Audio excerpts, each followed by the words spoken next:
This podcast is brought to you by Reimagine Radio, the online radio station that aims to give you information on disability and music. My name's Graham Wyman, and I'm the program coordinator with the Vancouver Adapted Music Society. Today, for the VAMS artist feature, we have Simon Paradis joining us, as well as program assistant Brian Vino. Hello. Hello. Welcome, Simon, from the coast.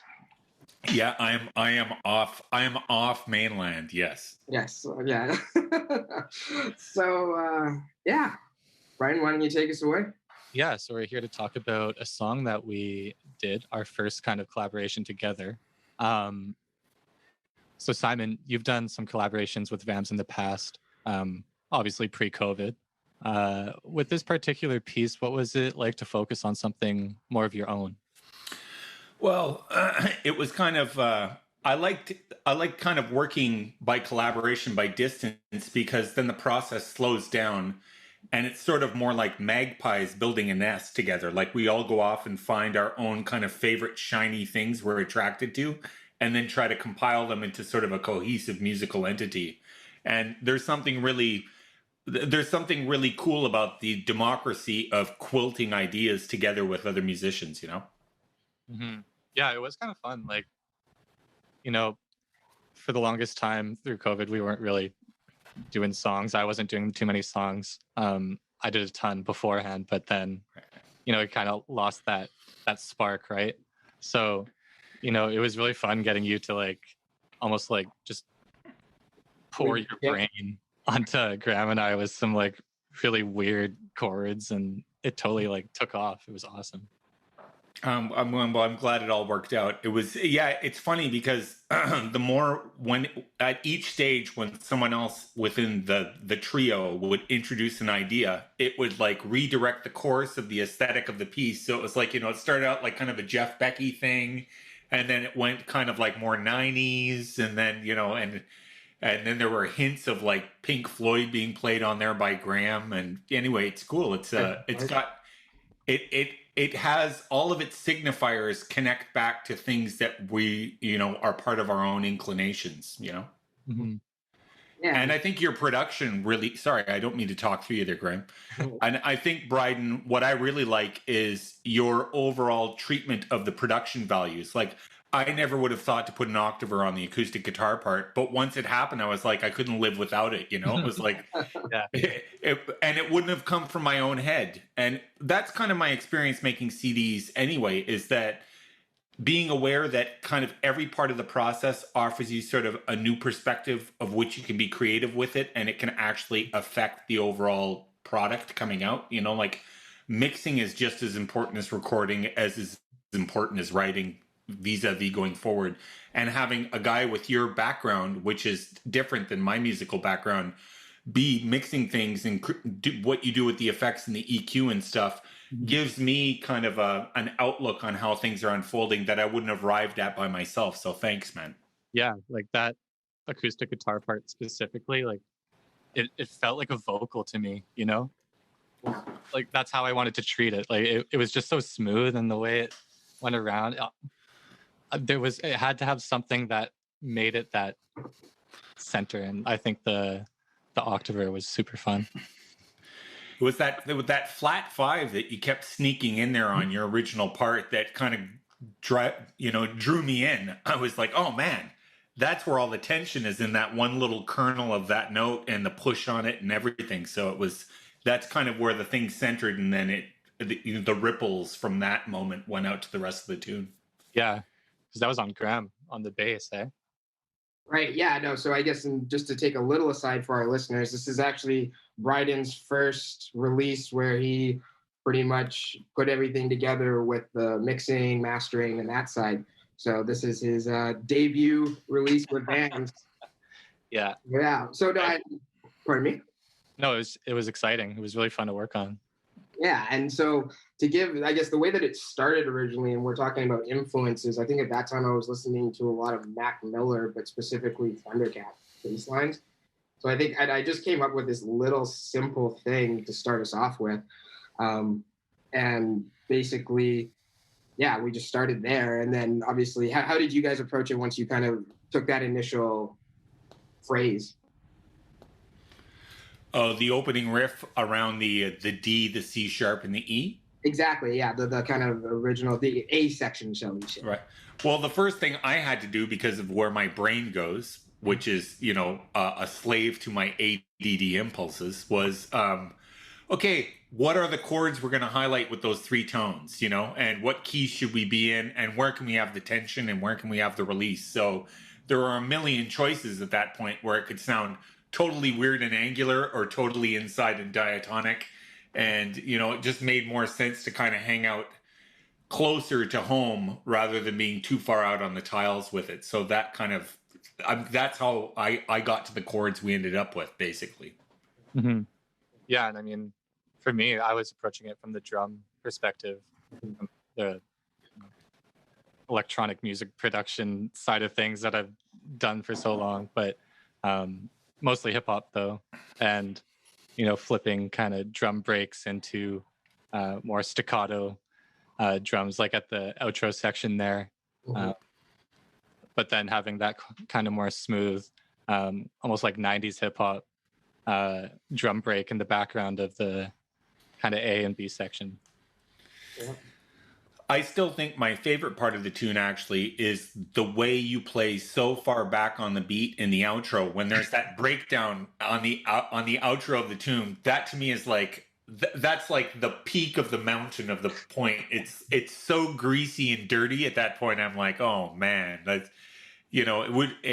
if only there could be a moment like that for 3.5 straight minutes, but instead it becomes an Easter egg right at the end of the tune, which will be nice for people when they're listening to it. They'll be like, wow, that got really dirty. Yeah, it's funny. The inspiration comes from not something that's dirty, but as we say, but it's lo-fi hip hop. Right. It has that lag to it, that drag bass. It's just behind the kick, sometimes way too far behind, but every now and again that works. Oh man. And I wanted to like bring that into the more like bluesy funk side of things, and I thought it worked pretty well. Yeah. Oh man, no, that to me, that's where the pitch crosses the plate in the tune. It's a great spot. It really is like it's the shiniest of the objects in the tune. that and I think that the motif that Graham introduced on the B section with the David Gilmour kind of Pink Floydy kind of guitar riff. There's something really satisfying about the way that cascades right at that point. And and it's almost like you're expecting it as a listener before it happens, and then once it happens the first time, you demand it to happen again. So it's spot on in its placement. Well, I think going back to the ending too, I think that actually informed the name of the piece, Misstep. And that whole idea, it's like, oh, is it going to trip up? Is it going to trip up? But it just has this like really nice flow at the ending there. And then going back, because this song went through many different iterations. I'd say we probably had like 3 or 4 different times where we had something and then we kind of changed it up or switched things in and out.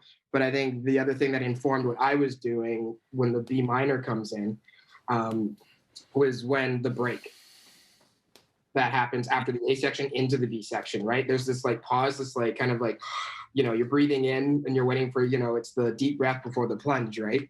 Right. And no, it was just, again, if there's ever a B minor chord going, my initial reaction is to play like David. Well, always play like Gilmour. Always play like David Gilmour. But yeah, I was like, B minor, I know exactly what I'm going to do here. Yeah. Yeah, keep the vibrato super slow and just like go through it. Yeah. For sure. Yeah, no.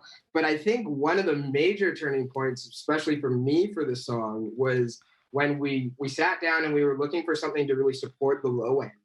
And Simon, it was just wild when you were, you're helping Brandon and I just like figure out like these different inversions of these chords, because we kind of had a little idea, but playing them kind of regularly. But it was actually taking those inversions and putting that pad in the bottom.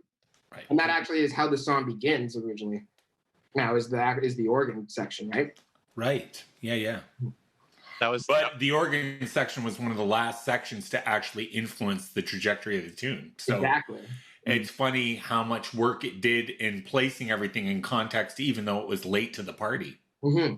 No, and that was the thing that, like, again, for myself, like, that, like, all of a sudden it just added this new layer of dynamic to it. Well, and I think that's not, it was a really important lesson for me going forward in this piece to have both you and Bryden look at the different kind of conglomerate of parts as sort of opportunities for motivic musical information. Because when I went looking for iterations of this tune before this call, I stumbled across one where I just played a Jeff Beck solo over everything for 3.5 minutes. It was like, that's not a song. That's like someone staring in the mirror and, plucking their eyebrows or something. Anyway, it's funny how much more of like an actual cohesive entity it is in this form than the way I was treating it early on. So, it reminded me that, music in itself is a fluid language, and you have to say something to someone for it to be, be retained by the listener. And both of you guys operate more within that realm in terms of how you go about your business, where I'm much more kind of jazzy, like, pouring water through a colander, I'm just like, well, it's going to be there for a second. It'll be gone and no one has to remember it, Well, no, but I think at the end of the day, like, what you did, especially after Brian created or really enhanced on the initial track, was that informed where we would go with it. And then we stripped stuff back. But, I think the tone is definitely there from what you gave us in that section. No, it's the push on the flat five, man. That was for me, that push on the flat five was the whole tune. And it has a similar kind of push, but not the same notes in that guitar part in the outro, right? It's the same sense of like, there are moments when you're on the train where the wheels on one side lift off the tracks and then the wheels on the other side lift off the tracks, but it stays on the tracks and gets you where you got to go, So you kind of mentioned or tagged this on a little earlier, Simon, but I'd like you to elaborate. What have you found have been, say, the pros and cons working virtually? And how did this, like, say, help create a new dynamic in how you've approached your music? Well, I mean, I think a big part of it was adjusting to, the unavoidable dynamics of trying to collaborate, that we have to do it through, adding things. The trajectory of time, it's not the same as getting into a studio with 3 people and hashing out an idea. And in 2 hours, there are all of these like fresh bubbling insinuations that you're all responding to. It's a much slower process. It's more like, a glacier going across a piece of land. And I mean, normally I used to actually respond very much in the moment and as viscerally and quickly with making musical decisions as possible. But I find that the lockdown and the protocols and working collaboratively this way has forced me to kind of figure out tools that deal more with capturing what's musical, not in the spontaneity of a single moment, but actually across a longer period of time. So there's more consideration, there's more rumination, there's more of a sense of what am I doing in this moment? And you actually have enough time to kind of more concretely commit to what you're going to do, as opposed to just like shooting from the hip when you're playing a blues solo or something like that. So very at least for me on this one, it was like reflection a lot too. Yeah. Taking that time. And I mean, again, when we first started this, I never thought I'd be playing guitar on it. I never thought I'd be playing organ on it. You know where I'm going. And again, seeing that evolve was very unique experience of just taking the time to actually make something that we were all 3 satisfied with. Yeah, and piecing it together, building, as I was saying before, each of us bringing our shiny objects to the nest and building it collectively, Yeah. Yeah, I was going to say, like, so you were saying how like 3 guys can just get in the studio and just get it done in a couple hours, right? Yeah. But there's this thing called the 36-hour rule. Do you kind of know this? Yeah. Yeah, where kind of any like major decision you want to make or anything really, you sit on it for 36 hours. Is that like a Malcolm Gladwell idea or something? I don't know where it's from, but like it takes like the emotion out of making a decision, right? Right. And I don't know if us 3 are even remotely like this, but musicians tend to be very emotionally attached to their contribution to a song. Right. So when in this case we contribute something, and then it takes some time for ourselves to be like, well, maybe not. Where as soon as we sent it off, it was like, oh, that was the best. Like, Yeah, I yeah, love that for sure. right, exactly. Making a decision while all that dopamine is still racing around your brain about how like crazy good the idea was out of the gate. Yeah. But yeah, it reminds me a good analog of that principle is, have you watched the Saint Anger documentary of Metallica? Yeah, it's the monster something some kind of monsters or something. Some kind of monster. Yeah, yeah. There's an incredible moment where the band is it's a weird thing because they've hired like a band therapist, and they're doing all of this stuff where they're dealing with the psychology of recording this record, and everything is like crazy bozo. Yeah. And at one point on one song, Lars and James are kind of insinuating that maybe it doesn't need a guitar solo. And you just see the reaction of the guitar player at that time, where he's just like, "Do you just say that because it's kind of like the pop thing to do right now, and you guys suck?" Like, it was and he's usually this totally like tranquil, non-argumentative, non-confrontation. Like, he really is kind of like the bunny rabbit of the group, right? Mm-hmm. And he kind of came over the top rope with like all of his teeth bared, and it was crazy. It was like Bilbo Baggins after he is like infected with the ring, it's funny. Like, I remember that part exactly, Kurt. And you're right. It's so funny how basically, they're trying to like redefine what they are, right, for the Anger record, and like he just vetoed that. Like, talk about he won't have it. He won't have it, man. It was hysterical. He was just like arms folded. He was like, nope. This isn't even on the table. There's a line in the sand we do not cross. It was great. That's funny. I haven't watched that in years. I actually gave that DVD recently. So, yeah. I think my favorite. Go ahead. Sorry, Bryden. Oh, no. Dang, I hope we don't get to that point. Well, that point where our like band therapist has agreed to buy a house and move his family close to the studio because he's making so much damn money off of his retainer. Well, that, and plus we're all three guitar players, so I don't think that'll be a big issue for us. It's always more good. Yeah. There's always a guitar solo. Yeah, exactly. Hopefully it doesn't mean we have a whole bunch of like Lynyrd Skynyrd solos in our future. Oh, yeah. Simon, I expect a 7-minute solo coming up next. For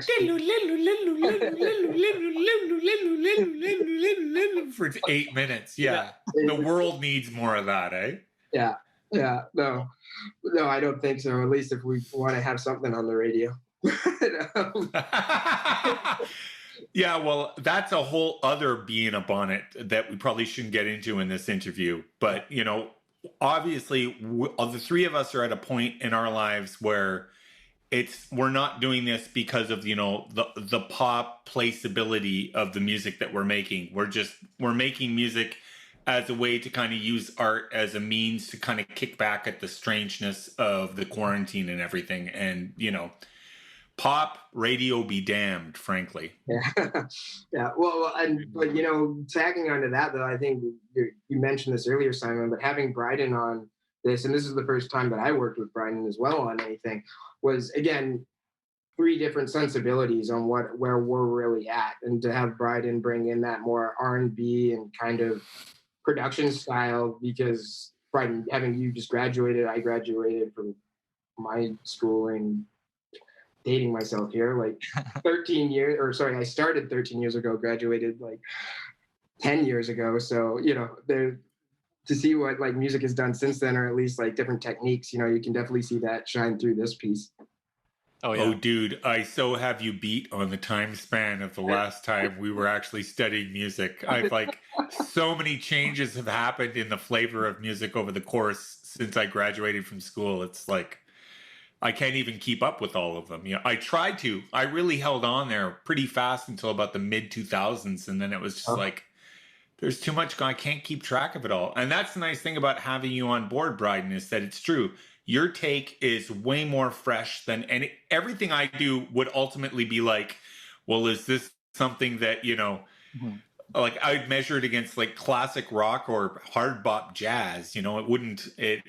I mean, I don't have any of the production acumen you have in terms of. Well, this is actually how the shaker has to sound for this to sit in the pocket. Like you, well, both you and Graham bring that kind of detail to the way the sounds happen. You know. But Well, you're the one who's got the most varynx still left behind your ears. Like you're like you're fresh meat, Bryden. You're fresh meat, baby. Yeah. I was gonna say it goes both ways though, because I kind of have to go backwards in a sense, because in order for me to have the like knowledge I have now and where music is at now, it has to come from somewhere, right? Yeah. So you have like amazing understanding of more like complexities of music, whereas today doesn't focus on that as much. It's more like the sonic value, like how it sounds in the mix, stuff like that. It's marrying those two things together has been one of my favorite things. So yeah. And as an MP3, right? Yeah, exactly. Thanks for modernizing me and dumbing me down. That's awesome. No, and I think it's true though. It's like, again, that was one of the very fresh things, is all three of us brought very different areas, and it just, you know, again, this is the beautiful thing about music, right? It's it came together. Yeah, it's a pretty transferable passport between people of different generations. And like I've done a lot of playing on stages with people where the ages range from, you know, somebody in their 70s all the way down to somebody in their 20s. And we can all agree where the downbeat is and what the chords of a song have to be and who's going to get the first solo and when to shut up and stop soloing and all, you know what I mean? Like there's a weird ceremony to everyone agreeing on a point of departure when it comes to being collaborative. Mm-hmm. And we get to do it, as opposed to getting to do it instantaneously in the moment, we get to do it over a trajectory of time, you know, and massage our indecisions and mistakes and missteps and not have to commit to the, you know, the horses straight out of the barn every time. Yeah. Well, just to wrap up this session, gentlemen, what is you know, the message that you might want to convey to our listeners about the piece? I know that's a little esoteric, but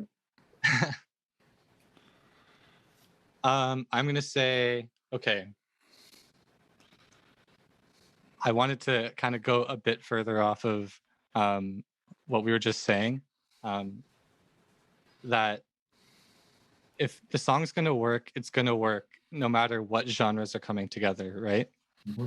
And what sounds, and it's more the acceptance of like the objective value in a genre instead of just not liking something because it's not what you listen to, you know? Right. And it came together in a way that was so natural because we're all like understanding of what each other loves in music, and we understood the value of what it did to the piece, as opposed to me being like, well, it's an R&B song, why would we put a David Gilmour lick on it? Yeah.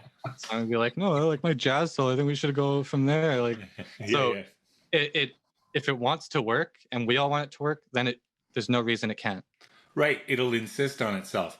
Exactly. That being said, had I brought like a Florida Georgia Line pop country song to you guys, I think there would have been a different amount of amicability between the three of us. If I was like, we really have to do this song about beers and pickup trucks. Right. Forgive for that. That's an ambulance passing by. But yeah, no, I mean, again, and the one beautiful thing about this, like working in this way too, everyone was open for a critique for what worked and didn't, right? There was no real pushback. So that was, you know, that always just makes it easier. But again, just to end on this session, if there's anyone who's interested in doing a collaboration, please reach me at gwyman@vams.org, or you could check vams.org on the website and contact us through there. But again, gentlemen, thank you for joining us on the VAMS Artist Feature today. And for all our listeners, stay safe and keep that music flowing. Cheers, guys.